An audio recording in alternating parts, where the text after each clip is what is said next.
Welcome back, everybody, to another episode from the r4alliance.org National Conference. I am Bob Calvert, your host on TalkingWithHeroes.com, and we're here with another member, actually another founding member of the R4 Alliance, Higher Ground, and Dustin Alger. Welcome to the program. Thank you. And if you could start out by introducing yourself, talk a little bit about yourself, and then what led you to Higher Ground. Sure. Well, I'm Dustin Alger. I'm a veteran of the United States Army. I served during 2001 to just shy of 2006. I got 3 tours over with the 2nd Battalion 75th Ranger Regiment and the 1st of the Infantry Striker Brigade Combat Team. I found my way to Higher Ground by pure happenstance. I was done with my undergraduate degree in business, found I didn't really enjoy that all that much. And then ended up with another group that did fly fishing retreats for single veterans. There's a gal there doing research on the effect of that program on veterans with post-traumatic stress and traumatic brain injuries. I got to talking about her, and the whole conversation revolved around recreational therapy as a profession.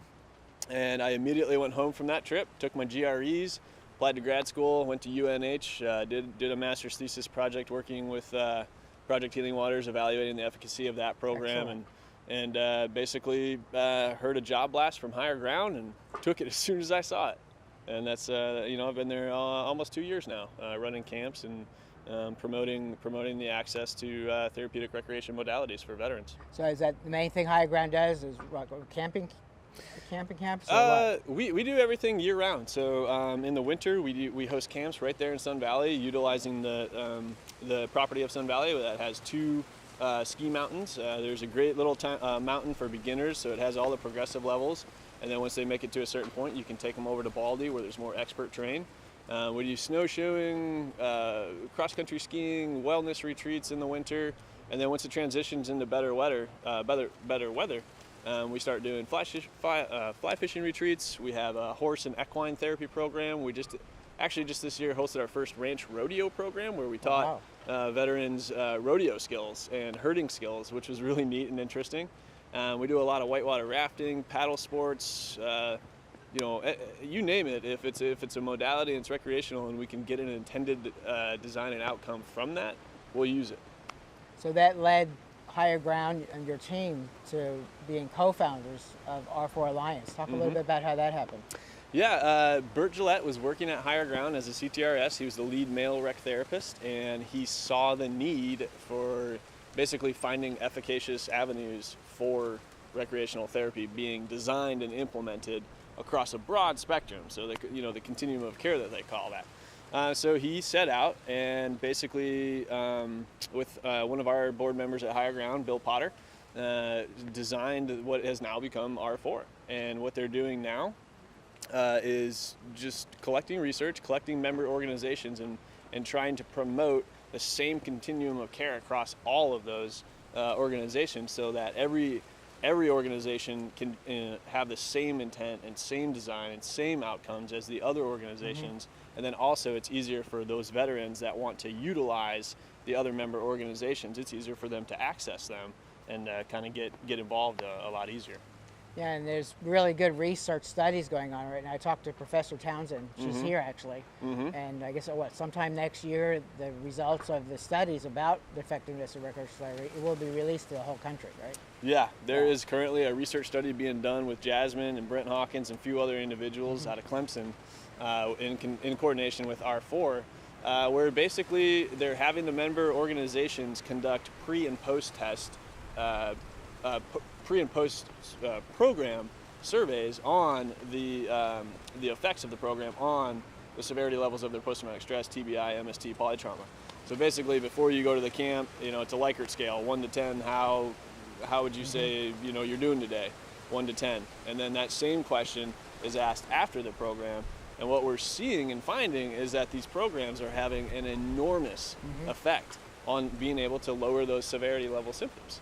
And it's really exciting. It's something that, as a veteran and being in this profession, I know is true.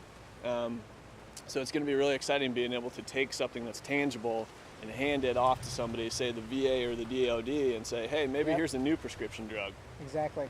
Yeah, and they're already obviously aware of what you're all doing. But once those studies come out, I would think that the whole entire veteran community, American military families, they're going to want to get the word out. Oh yeah. It's going to be once that study comes out, I think it's going to be a firestorm for organizations like ourselves and other member organizations through R4. I think it's just going to be a windfall of opportunity, which I think is great. So do you work mainly with veterans, military families in Sun Valley, or people coming from other parts of the country too?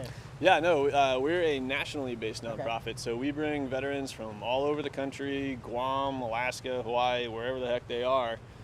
We bring single male veterans, we bring male couple veterans, female couples, all that kind of stuff. So if you're a veteran and you have post-traumatic stress or TBI, MST, polytrauma, come on out to Idaho.